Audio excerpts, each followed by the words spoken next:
무슨 일인지 잔뜩 짜증이 난 얼굴을 하고는 집으로 돌아오는 윤진 씨.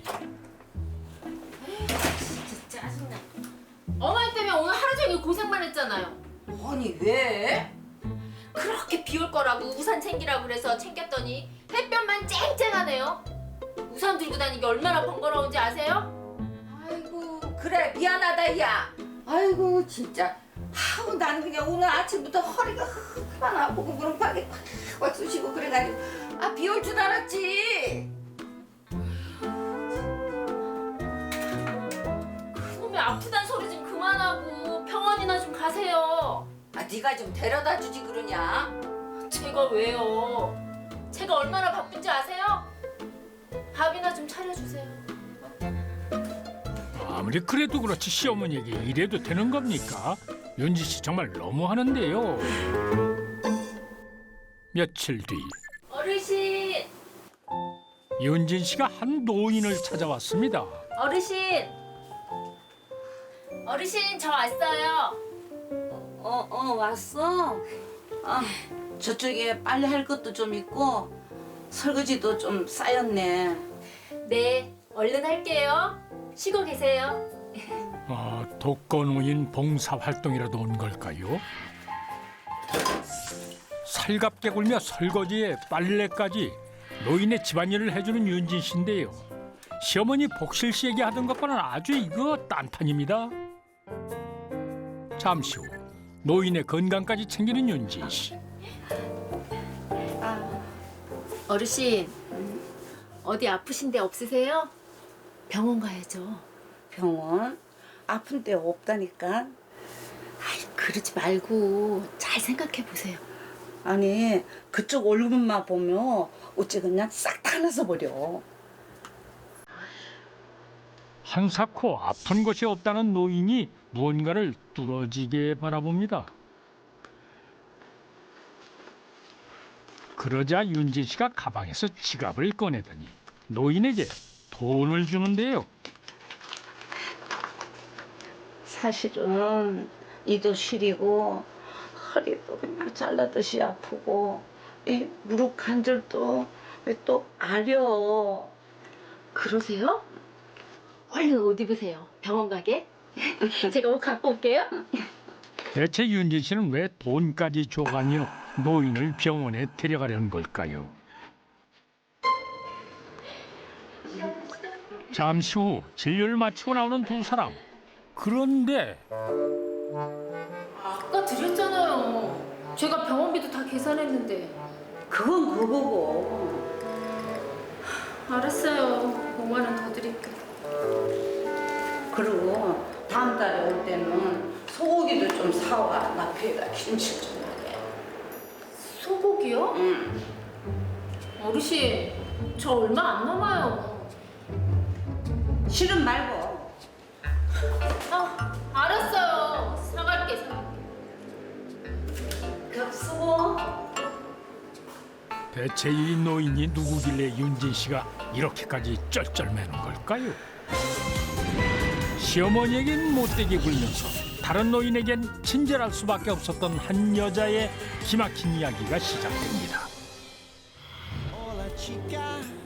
복실 씨가 친구 길자 씨와 빙수집을 찾았습니다. 그런데 만나기만 하면 며느리 자랑을 늘어놓는 길자 씨 때문에 복실 씨 피곤한 눈치인데요. 자기야 실컷 먹어 시원하게. 내가 쏘는 거야. 너는 며느리가 용돈 안 줘서 돈 없잖아. 그래. 아유 나는 어제 며느리랑 목욕탕 갔었어. 옆에서 얼마나 시중을 잘 두는지 너는 꿈도 못 꿀 일이지? 좋겠다 그래. 아참 너 이거 하나 먹어. 우리 며느리가 나 먹으라고 갖다 준 건데 내가 너랑 평생직이 아니니? 그래서 특별히 주는 거야. 고맙다. 아유 그나저나 자기 허리 아픈 거는 좀 어때? 여태 며느리가 병원 안 데려갔어? 그렇지 뭐. 야, 나 이제 그만 집에 가봐야겠다. 왜? 며느리가 시킨 거 뭐 안 해놨구나? 그래, 난 가서 며느님 수발 들어야 된다. 자꾸만 자신의 처지와 비교를 해대는 길자 씨 때문에 마음이 상할 대로 상한 복실 씨입니다. 그날 저녁 좋았습니다. 차랑 어서 와. 윤진 씨가 남동생 형진 씨를 집으로 불렀습니다. 사돈 어르신은? 방에서 주무시오. 야, 나 힘들어서 더 이상 못 해먹겠어. 아니 갑자기 왜? 갑자기는 무슨. 그 독거노인네 갈수록 비유 맞추기가 얼마나 힘든지 알아? 네가 좀 가든가. 왜 맨날 나 혼자 가냐고. 돈도 반반씩 나누면서. 바쁘니까 그렇지. 나도 이제 안 해. 언제 걸릴지 몰라서 가슴 졸이는 것도 싫고 지금까지 해먹은 것도 많이 해먹은 거야. 그만하자. 여보, 그게 무슨 소리야? 누나 알았어. 내일 가는 날이지? 같이 가자. 그 돈 끊기면 누나도 힘들고 나도 힘들잖아. 응? 몰라. 그래 여보, 매달 150만 원을 무슨 수로 벌어? 둘이 알아서 해. 나도. 아무래도 남매가 독거노인을 이용해 부당한 이득을 얻고 있는 것 같은데요. 대체 남매는 무슨 일을 꾸미고 있는 걸까요? 그런데 복실 씨가 그만 세 사람의 비밀 얘기를 듣고 말았습니다. 50? 도대체 무슨 수로 한 달에 150만 원을 벌고 있다는 것인지 궁금한 복실 씨인데요. 다음 날 작정을 하고 남매를 미행하는 복실 씨. 이번에도 역시나 정체 모를 노인을 모시고 병원으로 가는 윤진 씨입니다. 뭐야, 병원? 아니, 이것들 도대체 무슨 꿍꿍이 속이야? 대체 노인을 병원에 모시고 가는 걸로 어떻게 매달 150만 원을 번다는 걸까요? 그런데 윤진 씨가 노인에게 다소 황당한 질문을 합니다. 이름이 뭐라고 하셨죠? 내 이름 남순자. 아니, 그거 말게요. 아이, 본명을 말하면 어떡해요? 알았어. 내가 장난친 거지. 내 이름 박영옥. 저희 실수 없이 똑바로 말씀하셔야 돼요. 뭐랍시오? 왜 남순자 할머니의 이름을 박영옥이라고 말하라고 시키는 걸까요?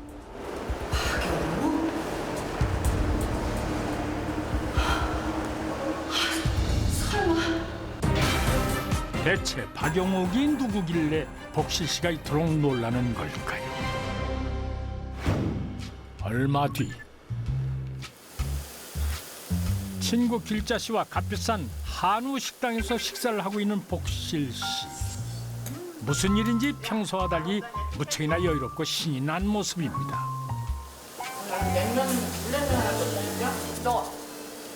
뭐 시켜 먹고 싶은 거? 아이, 시켜.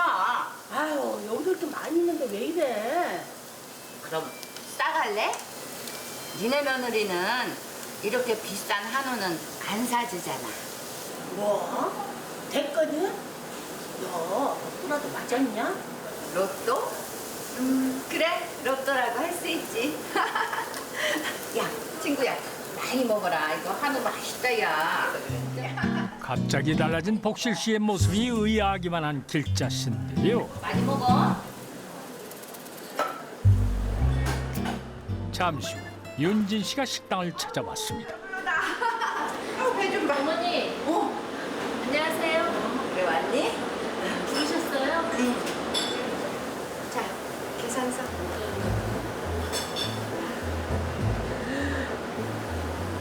50만 원? 아유 미안해. 우리가 너무 많이 먹었지? 왜, 계산 못하겠니? 아니요. 해야죠. 그래. 뭐랍시오? 어떻게 된 일인지 윤진 씨가 시어머니를 대하는 태도가 180도 달라졌습니다. 그날 이후 무슨 일인지 복실 씨를 깍듯이 모시는 윤진 씨 남매와 남일 씨. 시원해 엄마? 아우, 시원해. 아유, 다리에 그냥 왜 이렇게 쥐가 나고 그러는지 모르겠다. 정말요, 어머니? 아, 제가 보아하니 시어머니 복실 씨에게 뭔가 약점을 잡힌 듯합니다. 아무래도 지난번 복실 씨에게 미행을 당하고 남매의 비밀 돈벌이를 들킨 것 같은데요. 담요 빨고 있네. 콱콱 밟아라. 콱콱. 때가 그냥 쏙쏙 빠지게. 예, 사돈은. 대체 남매는 어떤 방법으로 돈을 벌고 있길래 꼼짝없이 당하고만 있는 걸까요? 한 달 후 보아하니 아직도 복실 씨의 요구가 끝나지 않은 것 같군요. 내일은 우리 친구들 다 불러서 우리 집에서 놀 거니까 우리 며느님은 음식 좀 뻑적지근하게 장만해 주시고, 그리고 우리 아들 남일이는 최고급으로 꽃등심 한 10근만 사다 놔. 꽃등심 10근? 그게 얼마인 줄 알아? 아 참, 우리 사돈은 지난번에 내가 이야기했던 백 아직도 안 사왔나? 아, 그게... 어머니, 저희 더 이상 못 하겠어요. 이제 그만할래요. 시중 주는 것도 하루 이틀이지 정말. 뭐? 저희가 생각해 봤는데요. 이렇게 살 바엔 차라리 그 돈 포기하겠습니다. 어차피 남는 것도 하나도 없는 것 같고요. 무슨 소리야? 그건 안 돼 말이지. 절대 안 돼. 그런데 무슨 영문인지 그 일을 그만둔다는 윤진 씨 남매를 복실 씨가 말리고 나섰습니다. 이거 참 복실 씨 마음을 알 수가 없는데요. 얼마 뒤 가족들과 병원을 찾은 복실 씨. 안녕하세요. 접수 도와드릴게요. 환자분 성함이요? 박영옥이. 뭐랍시오? 이번엔 복실 씨가 자신을 박영옥이라고 하는데요. 순자 씨에 의해 복실 씨까지 왜 이런 거죠? 아무래도 남매가 매달 번다는 150만 원과 관련이 있어 보입니다. 그런데 복실 씨 가족을 수상한 눈빛으로 유심히 지켜보는 한 남자. 이 남자는 또 누굴까요? 잠시 후 어때? 나 잘했지? 잘하셨어요, 박영호님? 가자. 잠깐만요. 경찰입니다. 정윤지 씨, 정형진 씨, 당신들을 보훈급여 부정수급 혐의로 체포합니다. 아니 윤진 씨 남매가 보훈급여 부정수급을 했다뇨? 이게 무슨 말인 거죠? 이야기는 25년 전으로 돌아갑니다. 일찍이 군인이었던 남편을 여의고 정윤진 남매를 홀로 키워왔던 남매의 엄마는 남매가 성인이 되자 재혼을 결심합니다. 윤진아, 형진아, 이리 좀 와봐. 왜 엄마? 왜? 여기 좀 앉아봐.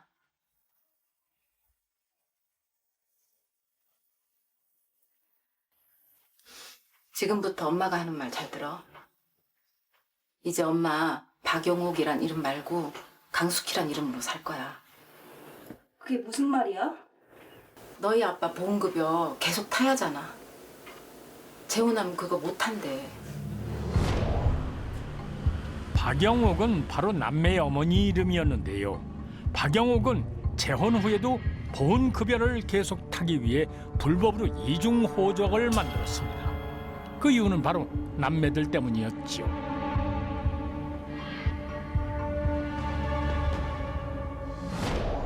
아버지 보험급여 나오면 그거 둘이서 반반씩 나눠 쓰도록 해. 우리 아버지 마지막 선물이니까. 자, 이거 받아. 엄마. 형편이 안 좋았던 남매에게 매달 나오는 보훈급여는 큰 보탬이 됐는데요. 하지만 10년 뒤 박영옥이 갑작스러운 사고로 사망을 했고 남매는 또다시 큰 슬픔에 빠졌습니다. 누나, 엄마 사망 신고는 우리가 해야겠지? 그러자. 그럼 보험급여는 이제 끝나는 건가? 잠깐만. 강숙희가 죽은 거지. 박영옥은 살아있는 거잖아. 그러네. 결국 보훈급여를 계속해서 수급할 욕심에 남매는 해서는 안 될 일을 벌이고 맙니다. 박영옥의 이중 호적 중 하나인 강숙희만을 사망 신고했고 보훈급여를 받을 수 있는 박영옥의 호적은 남겨놓았던 것입니다. 그리고 죽은 어머니를 대신할 노인을 찾았는데요. 할머니, 이름이 뭐예요? 내 이름은 남순자지. 그거 말고요. 아까 우리가 가르쳐드린 이름 있잖아요. 어? 박영옥, 영옥. 그래. 박영옥. 자, 좋아요. 자, 다시. 자, 할머니 이름이 뭐예요? 저는 박영옥입니다. 오케이, 좋아요. 잘하셨어요? 그리고 남순자 씨에게 매번 일정 금액의 돈을 챙겨주며 박영옥의 이름으로 주기적인 진료를 받게 해 박영옥이 엄연히 생존해 있는 것처럼 꾸몄던 것입니다. 이 정도 진료 기록이면 우리 엄마 살아있는 걸 알겠지? 그렇게 부정한 방법으로 보훈급여를 수급해온 남매. 하지만 남매의 약점을 쥐고 있던 남순자 씨는 시간이 지날수록 더 큰 요구를 하며 윤진 씨의 애를 태웠고 거기에 남매의 부정수급 사실을 알게 된 복실 씨까지 남매에게 무리한 요구를 하자 남매는 보훈급여 부정수급을 포기하기로 하는데요. 어머니, 저희 더 이상 못하겠어요. 이제 그만할래요. 무슨 소리야? 그건 안 돼 말이지. 절대 안 돼. 하지만 눈먼 돈이 아까웠던 복실 씨가 보훈급여를 나눠 받는 조건으로 자신이 박영옥 행세를 하겠다고 나선 것입니다.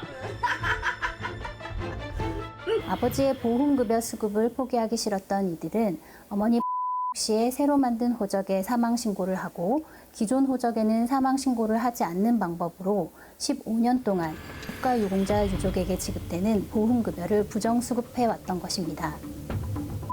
씨는 동네 어르신들을 이용해 자신들의 어머니의 가짜 진료 기록을 만드는가 하면 보훈지청에서 현지 조사를 나오면 시어머니를 사망한 어머니로 둔갑시키는 치밀함을 보였고 동생 씨는 이를 뒷받침해주는 사실 확인서를 작성해 주기까지 했는데요.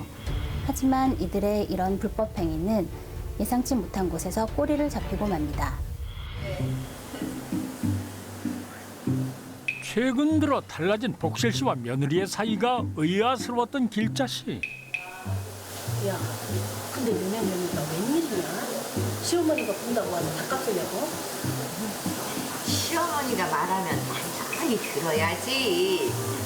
우리 며느리가 이제부터 나 죽을 때까지 한 달에 한 번씩 용돈도 준다 그랬다. 말 좀 해봐. 궁금해 죽겠다. 야, 너 이거 아무한테도 말하면 안 돼. 응? 있잖아. 그런 길자 씨에게 복실 씨가 그만 남매의 보훈급여 부정수급 사실을 이야기해버리고 만 것입니다. 그럼 오늘 즐거웠다. 다음에 또 보자. 그래. 안녕하세요. 그래 가. 네. 자신보다 못한 처지에 있던 복실 씨가 돈이 생겼다며 잘난 척을 하자 그 모습에 질투를 느낀 길자 씨가 그만 친구를 배신해버렸는데요. 네.